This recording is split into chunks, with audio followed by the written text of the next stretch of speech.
Hi friends, welcome to மல்லி promo. இன்றைக்கி நம்ம மல்லி சீரியலில் என்ன விறுவிறுப்பான பரபரப்பான இன்ட்ரெஸ்டிங்கான விஷயம்லாம் நடக்க போகுது அப்படின்னு சொல்லிட்டு பார்க்குறதுக்கு முன்னாடி நம்ம சேனலை சப்ஸ்கிரைப் பண்ணல அப்படின்னா மறக்காமல் சப்ஸ்கிரைப் பண்ணிக்கோங்க. இப்போ வாங்க நம்ம சீரியலுக்குள்ளே என்ன நடக்க போகுது அப்படின்னு சொல்லிட்டு பார்க்கலாம்.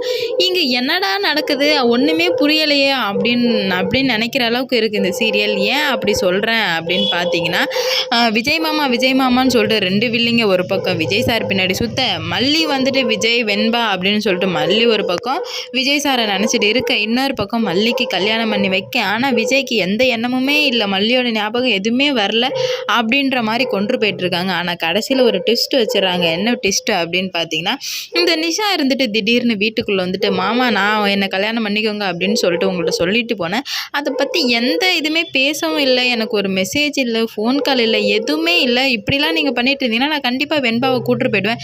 நீங்கள் வந்து வெண்பா பாப்பாவை ரொம்ப சித்திரவதை பண்ணிட்டு இருக்கீங்க அப்படின்னு சொல்லிட்டு சொல்லவும், என் பொண்ணை எனக்கு நான் சித்திரவு பண்ணுறேன்னா என் பொண்ணை எப்படி பார்த்துக்கணும் எனக்கு தெரியும், அதை பற்றி நீ பேசாத அப்படின்னு சொல்லிட்டு சொல்கிறாங்க நம்ம விஜய் சார். அதுக்கு வந்துட்டு இந்த நிஷா இருந்துட்டு, ஓ உங்களுக்கு அவ்வளோ இதாகிடுச்சா, இப்போ உங்கள் வழியிலே போய் அடிக்கிறேன் பாரு உங்களை அப்படின்னு சொல்லிட்டு, நீங்கள் மட்டும் இப்போ என்னை கல்யாணம் பண்ணிக்கல அப்படின்னா நான் வெண்பா பாப்பாவை நீங்கள் கொடுமைப்படுத்துறதுக்காக ஒரு மல்லின்னு ஒருத்தியை கூட்டு வந்து வெண்பா பாப்பாவை ரொம்ப கொடுமைப்படுத்துறீங்க அப்படின்னு சொல்லிட்டு கோர்ட்டில் கேஸ் கொடுத்தேன்னு வச்சுக்கோங்க, அவ்வளோதான், நீங்கள் ஜெயிலுக்குள்ளே போயிடுவீங்க, வெண்பா பாப்பா என்கிட்ட வந்துடுவா அப்படின்னு சொல்லிட்டு பிளாக்மெயில் பண்ணுறாங்க. நம்ம விஜய் சாரையே இந்த நிஷா வந்து பிளாக்மெயில் பண்ணுறா. நம்ம விஜய் சாருக்கு ரொம்ப கோவம் வருது.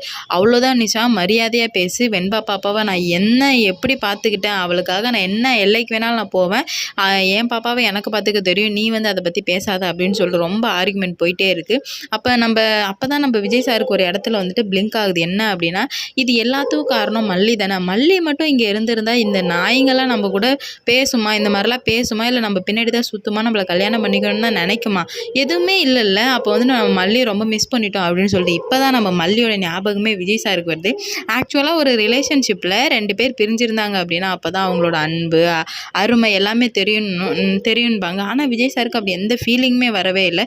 இப்போ தான் அந்த நிஷா அப்புறம் வந்து ரஞ்சிதா எல்லாருமே நம்ம விஜய் சார்கிட்ட ரொம்ப க்ளோஸாக தேவையில்லாமல் பேச வந்து நம்ம விஜய் சாருக்கே தோணுது, நம்ம தப்பு பண்ணிட்டோம், மல்லியை விட்டுட்டோம், நம்ம வெண்பா பாப்பா கண்டிப்பாக மல்லி வேணும், மல்லி இருந்தால் இந்த நாய்ங்கள்லாம் ஆடாது அப்படின்னு சொல்லிட்டு உடனே நம்ம பேசிகிட்டே இருக்கும்போதே நிஷா கிட்ட பேசிகிட்டே இருக்கும்போது திடீர்னு நம்ம விஜய் சார் கிளம்பி போகிறாரு. எங்கே போகிறாரு அப்படின்னு பார்த்தீங்கன்னா, ஸ்ட்ரைட்டாக வேறு எங்கேயும் இல்லைங்க, நம்ம மல்லிக்கு நிச்சயதார்த்தம் நடக்குதுல்ல அங்கே தான் போகிறாரு நம்ம விஜய் சார். போயிட்டு உடனே மல்லி வா என் கூட வா, மல்லி நீ என்னோட பொண்டாட்டி, எனக்கு நீ வேணும், என் பிள்ளை நீ தான் அம்மா அப்படின்னு சொல்லிட்டு கூப்பிட்டு வராரு. உடனே அங்கே உள்ளவங்க எல்லாருமே ஷாக் ஆகிடுறாங்க. அப்போ தான் வந்து நம்ம மல்லி அவங்க கழுத்தில் உள்ள தாலி எடுத்து போடுறாங்க. இப்போ தான் எல்லாருக்குமே உண்மை புரியுது, இவங்க ரெண்டு பேரும் புருஷன் முன்னாடி தான் வாழ்ந்துருக்காங்க அப்படின்னு சொல்லிட்டு. இப்போயாச்சும் விஜய் சாருக்கு புத்தி வந்து நம்ம மல்லியை கூப்பிட்டு வந்தாங்களே, இதுவே சந்தோஷம் தாங்க. இந்த வீடியோ பிடிச்சிருந்தா லைக் பண்ணுங்கள், ஷேர் பண்ணுங்கள், கமெண்ட் பண்ணுங்கள். இது போன்ற வீடியோ சீரியல் அப்டேட் தெரிஞ்சுக்க நம்ம சேனலை மறக்காமல் சப்ஸ்கிரைப்